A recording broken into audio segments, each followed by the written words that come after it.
Jest z nami Adam Guziński, reżyser Wspomnienie lata. Tytuł zaczerpnięty z piosenki Anny Jantar, która pojawia się w pańskim filmie.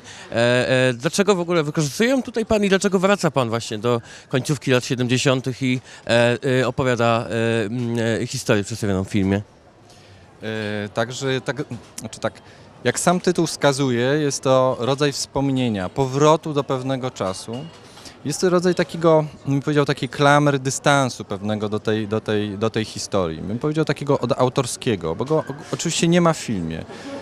Piosenka jest niezwykle ważna, jakby dla całej narracji, pewnej emocjonalnej opowieści o matce i w ogóle o tym, co się w niej rozgrywa, ale też opowieści o tym, co się rozgrywa w świecie bohatera, którym jest 13-letni chłopiec. Mnie od dawna interesował powrót do tych czasów, opowiedzenie historii tego chłopca pod koniec lat 70. Jest to czas, który odnosi się do mojego dzieciństwa i z wielu różnych powodów czułem, że muszę tam umieścić tą historię. Poza tym odpowiadało mi też to, że narracyjnie ten czas i to, co się na przykład wiązało z jakimś oddaleniem, nieobecnością ojca, zupełnie inaczej wyglądało wtedy, a jeszcze tym silniej wpływało w ogóle na tą historię, którą opowiadam, niż obecnie. To jest coś zupełnie innego, kiedy możemy się kontaktować codziennie na Skype'ie i w ogóle rozmawiać. Tam nieobecność czuło się bardzo silnie i ona też niezwykle silnie wpływała po prostu na bliskie osoby takiego człowieka, który gdzieś wyjeżdżał i pozostawiał ich w domu. Więc ten koniec lat 70. i pod względem dramaturgicznym, ale też takim względem dla mnie emocjonalnym był niezwykle ważnym powrotem i tam chciałem umieścić moją historię o wspomnieniu pewnego lata, które doświadcza tego mojego 13-letniego bohatera. Ja przyznam, że z ogromną satysfakcją oglądałem rozmaitość detali w tym filmie. Nawet nalepki na lodówce. Wszystkie rekwizyty, które mam wrażenie zostały znalezione na potrzeby filmu, a nie odtworzone.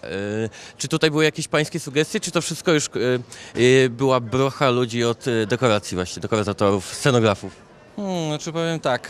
To jest trochę taka opowieść, że jeżeli chodzi na przykład o mieszkanie, w którym się odbywa akcja, no to wszystko zostało stworzone po prostu na hali i do najdrobniejszego detalu, który ja musiałem gdzieś przyjąć, zaakceptować i gdzieś go znaleźć w tej sytuacji, bo wszystko tam ma swój sens, ale też mnie interesuje, jak to wygląda i dlaczego tam jest. To mieszkanie to świat mojego dzieciństwa. Ono wygląda prawie identycznie jak mieszkanie w ogóle, w którym ja się wychowałem pod koniec lat 70.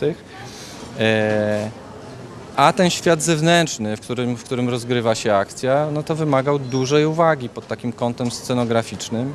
No ale pracowałem ze świetnym scenografem Grzegorzem Piątkowskim, który po prostu doskonale to wyczuł. Jego propozycje były fenomenalne, bo one były po prostu od razu wyczute, gdzieś w ramach historii, bo to jest najważniejsze. Żeby rozumieć historię, a nie tylko po prostu odtwarzać ten świat. No do tego jeszcze miałem Dorotę Rockplo, która po prostu robi fenomenalne kostiumy i potrafiła je osadzić jakby w tej rzeczywistości. No bo to nie o to chodzi, żeby kogoś przebrać w jakiś kostium, no tylko, że go tak ubrać, że on jest częścią jego osobowości. No i takie rzeczy się wydarzyły na tym planie, taką miałem wspaniałą ekipę i uważam, że efekt jest bardzo dobry, także tak to wyglądało.